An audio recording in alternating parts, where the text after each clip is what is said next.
Pag-usapan naman natin tong Google Wallet app. Dito kasi sa Google Wallet app, ipapasok natin yung ATM card details para phone na lang ipambabayad natin tapos itatap lang natin dito sa mga POS terminals na makikita natin sa tindahan. Sa video na to, mas magfo-focus ako sa benefits na maitutulong sa atin bilang OFW. Umpisa na natin. Ito lang yung kailangan nating app. Tapos ang phone na kailangan mo is dapat may NFC. Yun lang. Tapos pwede na natin ipambayad yung phone sa mga POS terminals na makikita natin sa tindahan. Ang maganda dito, available yung Google Wallet sa Saudi, wherein yung mga ATM cards natin, pwede natin ipasok dito sa Google Wallet app para phone na lang ipambayad natin doon. Tapos available na rin siya sa Google Wallet Philippines. So may ilan sa mga ATM cards na pwede natin ipasok dito sa Google Wallet para phone na lang yung ipambabayad natin. So bilang OFW, kung nasa abroad ka, pwede rin natin gamitin yung mga Philippine ATM cards na pinasok natin dito sa Google Wallet para ipambayad na natin sa mga tindahan sa Saudi. Actually, kahit anong bansa pa yan. So kahit saan ka magpunta, mag-tour ka man sa iba pang mga bansa, Thailand, Vietnam, Laos. So basta may makita kang Visa or Mastercard logo sa isang tindahan, pwede natin ipambayad yung Google Wallet and i-select mo lang yung card na ipambabayad mo, magpo-proceed yung transaction na yan. Sino yung pinaka magbe-benefit dito sa Google Wallet app na to? Para sa akin kasi, ako personally, yung pera na sinasahod ko sa Saudi is pinapadala ko lahat kagad sa Philippine bank account ko. Hindi ko na i-declare kung ano man yung reason ko. Mas prefer ko na ganun yung sistema ko. Pero pagdating sa iba pang mga OFW, pinaka magbe-benefit dito is yung mga OFW na kinulang ng pera habang nasa Saudi. Let's say, delay yung sahod or talagang hindi na pinasahod, wala na rin mautangan, kailangan ng pera ng OFW. So natatanging paraan na lang is makakuha ng pera galing sa family nila sa Pinas. Doon kasi sa unang panahon, cash pick up lang yung paraan. So yung family natin sa Pinas, magpapadala na gamit ang Western Union, papunta ng Saudi. Tapos ikaw naman bilang OFW, ikaw naman yung pupunta ng remittance center para makuha yung pera. Ang consequence kasi noon, sobrang baba ng palitan, sobrang laki ng transfer fee. So, wala na nga kayong pera, tapos kinain pa ng transfer fee at yung baba na exchange rate yung padala ng family mo papunta sa'yo.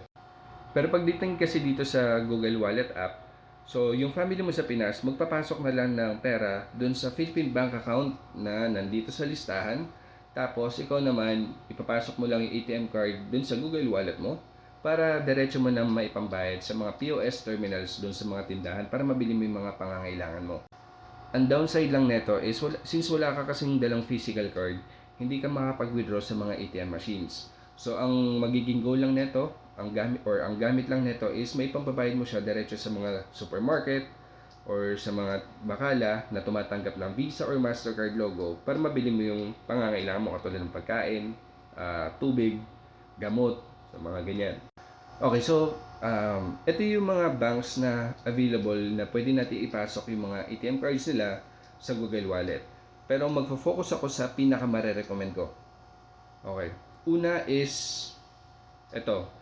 Yung GCash nga pala, kahit na nandito siya sa listahan, kung isa kang OFW na gipit, hindi ko siya mare-recommend kasi ang pagdating sa GCash, yung card details niyan is makukuha mo lang kung o-order ka ng physical ATM card.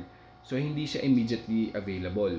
So, ang mangyayari lang, dapat umorder muna kayo ng GCash card. So, after 5 days, darating dun sa family mo sa Pinas at saka mo pa na ma-activate yung ATM card. Pag nakuha mo na yung card details, ipasok mo na sa Google Wallet, dun mo pa lang siya pwede magamit sa pagbili sa mga tindahan abroad.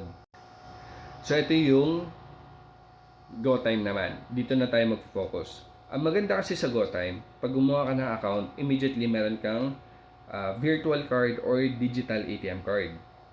So, nandito yan sa loob ng app. So, immediately, mag-open ka lang.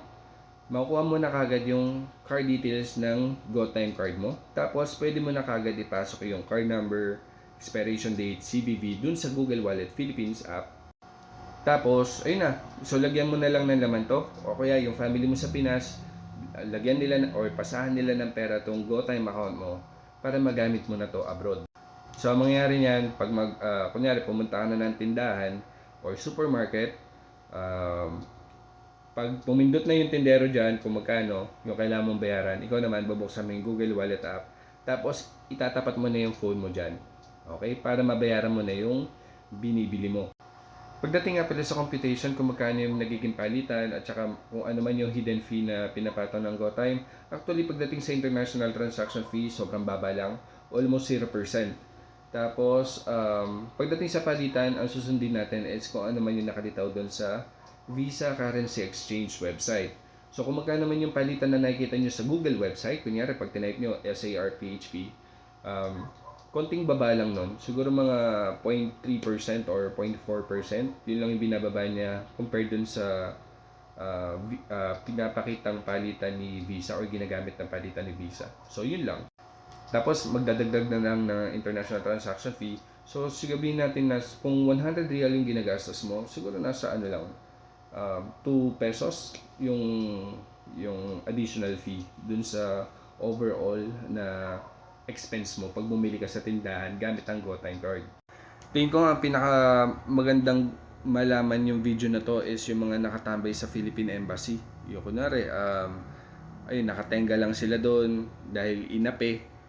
So, ito yung isang way para magkaroon kayo ng panggastos kesa dun sa umaasa lang kayo kung ano man yung dumadating. So, at least yung family mo sa Pinas, hindi na magiging problema masyado or kabawasan sa problema nila yung makapagbigay ng suporta sa'yo.